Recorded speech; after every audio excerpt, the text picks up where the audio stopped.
اعوذ باللہ من الشیطان الرجیم بسم اللہ الرحمن الرحیم علم ترا، کیا تو نے نہیں دیکھا، الی الذین، طرف ان لوگوں کی۔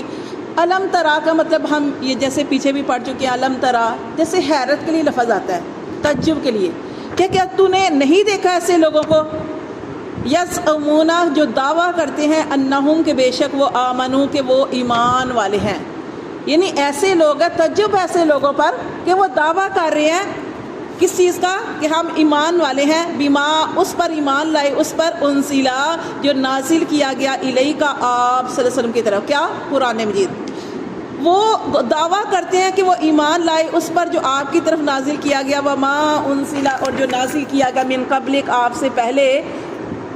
اللہ نے شروع میں فرمایا علم ترا، کیا تو نے نہیں دیکھا، کہ وہ دعویٰ کر رہے ہیں کہ وہ ایمان لاتے ہیں اس پر جو آپ صلی اللہ علیہ وسلم کی طرف کتاب نازل ہوئی اور آپ سے پہلے جو نازل ہوا اس کی طرف، اس پر بھی ایمان لاتے ہیں، لیکن اللہ فرماتے ہیں کیا چاہتے ہیں وہ، یریدون ایمان کا دعویٰ کرتے ہیں اور چاہتے ہیں ان یتحاکموا کہ وہ اپنا فیصلہ لے کر جائیں الی الطاغوت، طاغوت کی طرف۔ اب پیچھے ہم پڑھ چکے ہیں نا اس کے بارے میں، طاغوت کے بارے میں ہم نے پڑھا تھا، بالجبتی والطاغوت۔ یہاں پہ اللہ تعالیٰ نے ارشاد فرمایا تھا الم ترا الی الذین اوتوا، کہ دیکھو ان لوگوں کی طرف، یہاں پہ بھی حیرت سے تعجب سے اللہ تعالیٰ فرما رہے ہیں کہ دیکھو ایسے لوگوں کی طرف، اوتوا نصیب من الکتابی کہ جن کو ایک کتاب کا حصہ دیا گیا، جن کو تورات دی، جن کو انجیل دی، یؤمنون بالجبتی والطاغوت کہ وہ ایمان کس پر لاتے ہیں، جبت پر اور طاغوت پر۔ اور ہم پڑھ چکے ہیں جبت کسے کہتے ہیں اور طاغوت کسے کہتے ہیں۔ تو طاغوت کیا ہے، یہاں پہ بھی اللہ تعالیٰ بڑی حیرانگی سے فرماتے ہیں کہ تعجب ہے ایسے لوگوں پر کہ جو ایمان والے ہونے کا دعویٰ کرتے ہیں اور اپنے فیصلے کو، اپنے جھگڑے کا فیصلہ کہاں پہ لے کے جانا چاہتے ہیں، طاغوت کے پاس۔ اور طاغوت آپ جانتے ہیں، میں نے آپ کو اس کو دو مطلب بتائے تھے، ایک مطلب کہ طاغوت کا مطلب شیطان ہوتا ہے، طاغوت کا دوسرا مطلب جو ہوتا ہے وہ کیا ہوتا ہے، انسانوں کے اندر شرارتی لوگ، انسانوں کے اندر دین سے، سیدھے رستے سے بھٹکانے والے لوگ۔ اللہ فرماتے ایمان کا دعویٰ کرتے ہیں لیکن اپنے فیصلے نبی صلی اللہ علیہ وسلم کے پاس نہیں لے کے جاتے، اپنے فیصلے، اپنے جھگڑوں کے فیصلے کروانا چاہتے ہیں طاغوت کے پاس۔ طاغوت سے مراد یہاں پہ کعب بن اشرف ہے، اس کا شان نزول یہ ہے کہ آپ دیکھیں کہ جب نبی مکہ فتح نہیں ہوا تھا تو اس وقت یہ اوس اور خزرج جو تھے، انہوں نے اپنا جو سردار تھا نا وہ عبداللہ بن ابی کو بنایا ہوا تھا، اور اس کے علاوہ جو یہود تھے انہوں نے اپنا سردار کس کو بنایا ہوا تھا، کعب بن اشرف کو۔ تو یہ سردار کا مطلب کیا ہوتا ہے، جیسے امیر ہوتا ہے اس کی اطاعت کرنی، اسی طرح سردار کی اطاعت کی جاتی ہے۔ لیکن جب مکہ فتح ہوا تو پھر آپ صلی اللہ علیہ وآلہ وسلم، چونکہ مکہ فتح ہوا تو آپ صلی اللہ علیہ وسلم جب مکہ میں داخل ہوئے، آپ صلی اللہ علیہ وسلم نے دیکھا تھا نا کیسے داخل ہوئے کہ آپ نے سب کو معاف کر دیا۔ آپ نے فرمایا کہ آج میں نے سب کو معاف کر دیا، حالانکہ سارے لوگ ڈر رہے تھے کہ پتہ نہیں نبی صلی اللہ علیہ وسلم ہمارے ساتھ کیا سلوک کریں، لیکن آپ صلی اللہ علیہ وسلم بڑی عاجزی سے داخل ہوئے مکہ کے اندر۔ فتح ہوئی، آپ صلی اللہ علیہ وسلم عاجزی سے داخل ہوئے، تکبر سے نہیں، سر کو کھڑا کر کے نہیں، بلکہ بڑی عاجزی سے داخل ہوئے۔ وہ مکہ جہاں سے آپ صلی اللہ علیہ وسلم کو نکالا گیا تھا، وہ مکہ کہ جس سے جاتے ہوئے آپ صلی اللہ علیہ وسلم کی آنکھوں میں آنسو تھے، کیونکہ جہاں بھی انسان رہتا ہے نا اس جگہ سے بڑا پیار ہوتا ہے۔ آپ صلی اللہ علیہ وسلم وہاں بھی رہا کرتے تھے، لیکن کافروں نے، مشرکین نے آپ صلی اللہ علیہ وسلم کو اتنا تنگ کیا، اتنا تنگ کیا کہ آپ مجبور ہو کر آپ کو مکہ چھوڑنا پڑا۔ جب آپ صلی اللہ علیہ وسلم مکہ سے جا رہے تھے تو آپ کی آنکھوں میں آنسو تھے، اور آپ صلی اللہ علیہ وسلم فرما رہے تھے کہ اے مشرکین اگر تم مجھے یہاں سے نہ نکالتے، اے مکہ والو اگر تم مجھے یہاں سے نہ نکالتے میں کبھی بھی یہاں سے نہ نکلتا۔ پھر آپ صلی اللہ علیہ وسلم نے مدینہ کی طرف ہجرت کی، پھر وہ وقت آیا کہ اللہ تعالیٰ نے آپ کو فتح مکہ بھی ہوا، یعنی مکہ فتح ہو گیا۔ جب مکہ فتح ہوا تو آپ صلی اللہ علیہ وسلم مکہ میں گئے، وہاں پہ اب کیا تھا، سب نے نبی صلی اللہ علیہ وسلم کو سردار بنا لیا۔ یہ جو قبیلوں نے بنایا ہوا تھا نا، کسی کو عبداللہ بن ابی کو بنایا ہوا تھا، کسی نے کعب بن اشرف کو بنایا ہوا تھا، اب یہ سارا معاہدہ طے ہو گیا کہ اب ہمارے سارے فیصلے محمد صلی اللہ علیہ وسلم کریں گے۔ اور ایسا ہی ہوا، لوگ کیا کرتے تھے، اپنے جو جھگڑے تھے ان کے فیصلے نبی صلی اللہ علیہ وسلم کے پاس لے کر جایا کرتے تھے۔ لیکن کمزور ایمان والے، جیسے ہم اس آیت میں پڑھے ہیں، کمزور ایمان والے جو ایمان کا دعویٰ تو کر رہے ہیں لیکن جب ان کا کوئی جھگڑا ہوتا ہے تو وہ نبی صلی اللہ علیہ وسلم کے پاس فیصلہ نہیں کروانا چاہتے. کیوں؟ ان کو پتا کہ نبی صلی اللہ علیہ وسلم انصاف کے ساتھ فیصلہ کریں گے. نبی صلی اللہ علیہ وسلم نے یہ نہیں دیکھنا یہ میرا رشتہ دار ہے یا کچھ ہے، آپ نے حق کے مطابق فیصلہ کرنا ہے.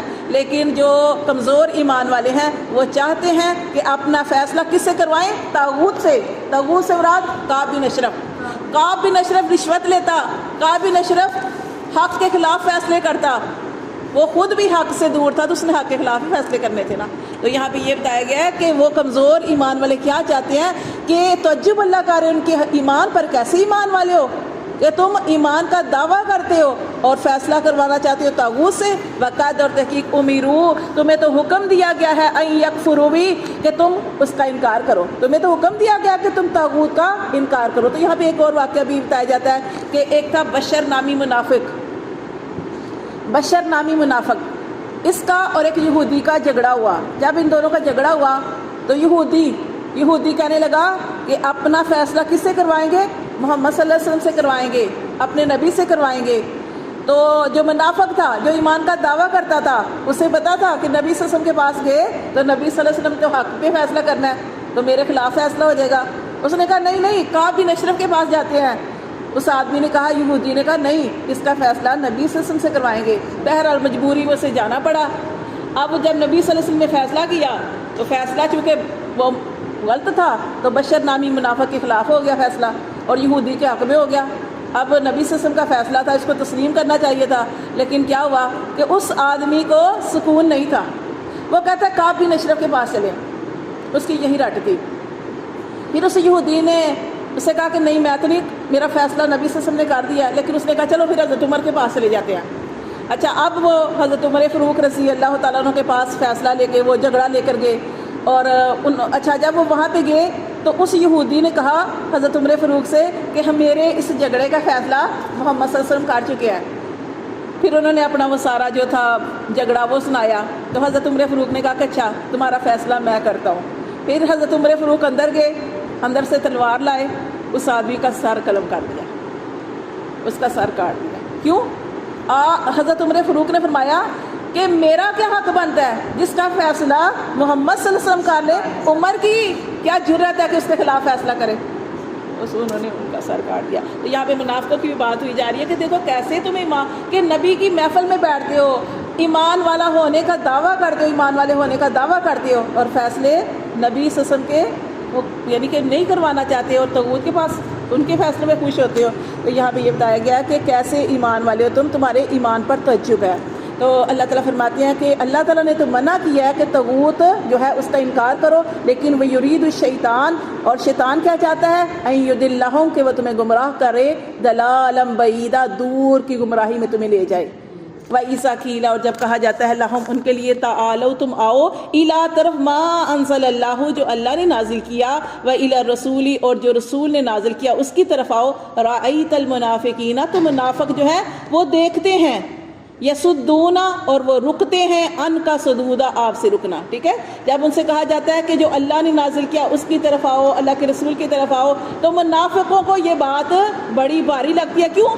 کیونکہ انہوں نے صرف ظاہری، صرف دکھانے کے لیے ایمان کا دعویٰ کیا ہوا ہے کہ صرف اندر ان کے خالی ہیں، اندر سے وہ ایمان والے نہیں ہیں. تو وہ دیکھتے ہیں اور پھر رکتے ہیں، آپ صلی اللہ علیہ وسلم سے رکنا. فَكَيْفَ، تو اللہ فرماتے ہیں فَكَيْفَ، تو پھر کیا حال ہوگا، اِذَا أَصَابَتْهُمْ، جب ان کو پہنچے گی مصیبت، ان کوئی مصیبت، بِمَا قَدَّمَتْ، باسباب ان کے ہاتھوں کی کمائی کی وجہ سے، أَيْدِيهِمْ، ہاتھوں کی کمائی کی وجہ سے، ثُمَّ، پھر جَاءُوكَ، پھر وہ تیرے پاس آئیں گے، يَحْلِفُونَ، قسمیں کھاتے ہوئے، بِاللَّهِ، اللہ کی، ان ارادنا، نہیں ہم نے ارادہ کیا تھا، الا، مگر، احسان و توفیقہ، مگر نیکی اور بلائی کا.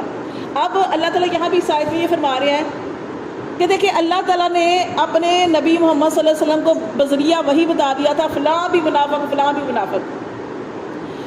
اب جب ان کا منافق، جب ان کا نفاق کھل جائے اور ان کو بھی پتہ چل جائے، جو منافق ہے ان کو بھی پتہ چل جائے کہ ہماری اس بات کا راز کھل چکا ہے اور نبی صلی اللہ علیہ وسلم کو پتہ چل چکا ہے، تو اس وقت وہ آپ صلی اللہ علیہ وسلم کے پاس کوئی بھی ایسی بات ہو کہ انہوں نے کوئی ایسی بات کہی ہو اور نبی صلی اللہ علیہ وسلم کو پہنچ گئی ہو، اب نبی صلی اللہ علیہ وسلم کے پاس وہ عذر لے کے آئیں گے نہیں ہمارا یہ مقصد نہیں تھا، ہمارا یہ مطلب نہیں تھا، یعنی اس طرح جھوٹی قسمیں کھائیں گے اور عذر لے کے آئیں گے، اور اس طرح وہ کہ آپ صلی اللہ علیہ وسلم کو راضی کرنے کی کوشش کریں گے جھوٹی قسمیں کھا کے. یہ منافقوں کی بات ہو رہی ہے. اور آ کر کے کیا کہیں گے کہ ہمارا تو یہ ارادہ نہیں تھا، ہم نے اس لیے یہ بات نہیں کی تھی. ٹھیک ہے نا، اس طرح کی یہ اس طرح بات کہی جا رہی ہے. اللہ فرماتے ہیں اولئک الذین، یہی وہ لوگ ہیں، یعلم اللہ، جانتا ہے اللہ، ما فی قلوبہم، جو ان کے دلوں میں ہے.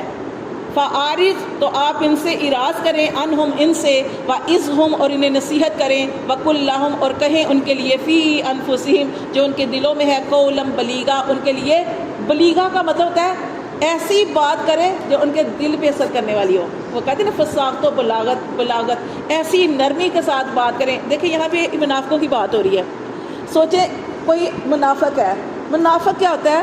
اس کے دل میں کچھ اور، زبان پہ کچھ اور. ہو سکتا ہے سامنے آپ کی تعریف کرے اور کسی اور کے ساتھ ملے تو کہ آپ کی بات تعریفی کرے، آپ کی باتیں کرے. اب سوچیں ایسا شخص، اس کا نفاق بھی آپ پہ کھل جائے، جیسے کہ یہاں پہ بتایا گیا کہ نبی صلی اللہ علیہ وسلم کو بھی پتہ چل گیا ان کے نفاق کا. اب ایسے شخص کے بارے میں کیا اللہ تعالیٰ نے کرنے کا حکم دیا ہے؟ اللہ تعالیٰ نے اپنے نبی کو فرمایا کہ ٹھیک ہے کہ تجھے ان کی منافقت کا پتہ چل گیا، لیکن یہ قابل رحم لوگ ہیں، ان کے ساتھ کیسا معاملہ کرنا ہے؟ کیونکہ دیکھیں کتنے منافق تھے جن کا نبی صلی اللہ علیہ وسلم کو پتہ تھا، لیکن اللہ تعالیٰ نے تو نہیں کہا کہ منافقوں کے ساتھ لڑائی کرو. یہ اللہ تعالیٰ نے نہیں کہا. اللہ تعالیٰ نے بلکہ آپ صلی اللہ علیہ وسلم کو یہ حکم دیا، بے شک آپ کو پتہ بھی چل گیا ہے، لیکن آپ ان سے تھوڑا سا کترائیں ضرور، لیکن وَعِظْهُمْ، اور ان کو نصیحت ضرور کرنی ہے. پھر بھی اتنا بڑا دل چاہیے نا کہ اگر کوئی آپ کے خلاف باتیں کر رہا ہے اور آپ کے منہ پہ تعریفیں کر رہا ہے، آپ کے پیچھے باتیں کر رہا ہے، لیکن اللہ تعالیٰ نے فرمایا کہ آپ نے پھر بھی اس کے ساتھ کون سا معاملہ کرنا ہے؟ اس کو پھر بھی ہدایت کرتے رہنا ہے، نصیحت کرتے رہنا ہے. اور کیا کرنا ہے؟ اور ایسی بات کرنی ہے نرمی کے ساتھ. ایک بندہ حد سے بڑا ہوا ہے، سرکش ہے، سوچے یہ نبی ہی کام کر سکتا ہے. پھر آپ اللہ تعالیٰ نے فرمایا کہ آپ نے ایسی اس کو نرمی کے ساتھ بات کرنی ہے جو اس کے دل پہ اثر کرتا ہے. یہ منافقوں کے ساتھ ایسا رویہ اختیار کرنے کے بارے میں کہا گیا. دیکھیں اللہ فرماتے ہیں وما ارسلنا، اور نہیں ہم نے بھیجا، من رسول، کوئی بھی رسول، الا مگر لیطاع، اللہ فرماتے ہیں کہ نہیں ہم نے بھیجا کوئی بھی رسول مگر اس لیے بھیجا، لیطاع باذن اللہ، تاکہ اس کی اطاعت کی جائے اللہ کے حکم سے. ولو انہم، اور اگر بے شک وہ اس ظالموں جنہوں نے ظلم کیا انفسہم اپنی جانوں پر، جاؤکا، اگر وہ آتے تیرے پاس، جنہوں نے اپنی جانوں پر ظلم کیا وہ آتے آپ صلی اللہ علیہ وسلم کے پاس، فاستغفر اللہ، اور اللہ سے بخشش طلب کرتے ہوئے آپ کے پاس آتے. یعنی غلطی کا احساس ہوتا تو آتے نا، غلطی کا احساس ہے. اور آپ کو پتہ ہے کہ جو اڑنے والے لوگ ہوتے ہیں وہ کبھی کامیاب نہیں ہوتے. کامیاب کون ہوتا ہے؟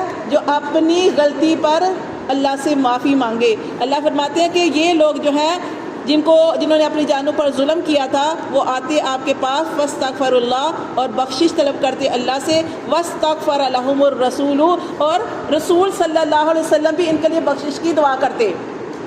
اب یہاں پہ یہ بھی چیز ثابت ہو گئی کہ آپ کسی سے دعا کروا سکتے ہیں، کسی سے دعا کروانا. اب دیکھیں نا کہ نبی صلی اللہ علیہ وآلہ وسلم نے کیا فرمایا؟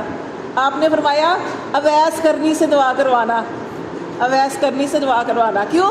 کیونکہ ان کی والدہ بوڑھی تھی، اپنی والدہ کی خدمت ان کے اوپر فرض تھی، لیکن اتنا زیادہ نبی صلی اللہ علیہ وسلم سے محبت کرتے تھے، لیکن آپ صلی اللہ علیہ وسلم سے ملنے ان کو نہیں آ سکے. کیوں؟ اپنی والدہ کی وجہ سے. آپ نے فرمایا اتنی زیادہ خدمت کی اپنی والدہ کی وجہ سے، اپنی والدہ کی، کہ اب جو بھی حضرت اویس کرنی کو ملے تو اویس کرنی سے اپنے لیے دعا کروانا.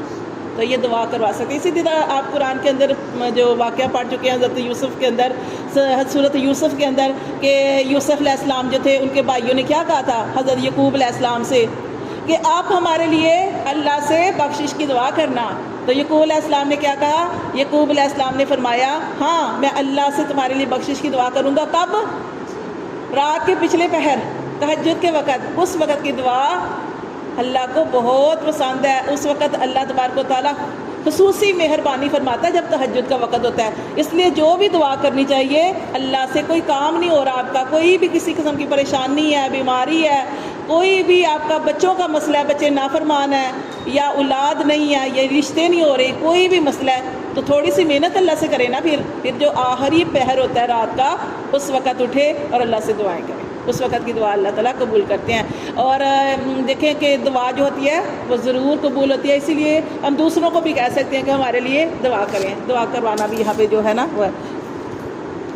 کیونکہ دیکھیں کہ جب کوئی کسی کے لیے دعا کرتا ہے نا، حدیث میں آتا ہے، حدیث کا مفہوم بتا رہی ہوں کہ جب کوئی کسی کے لیے دعا کرتا ہے نا تو اللہ تعالیٰ ایک فرشتہ مقرر کر دیتے ہیں۔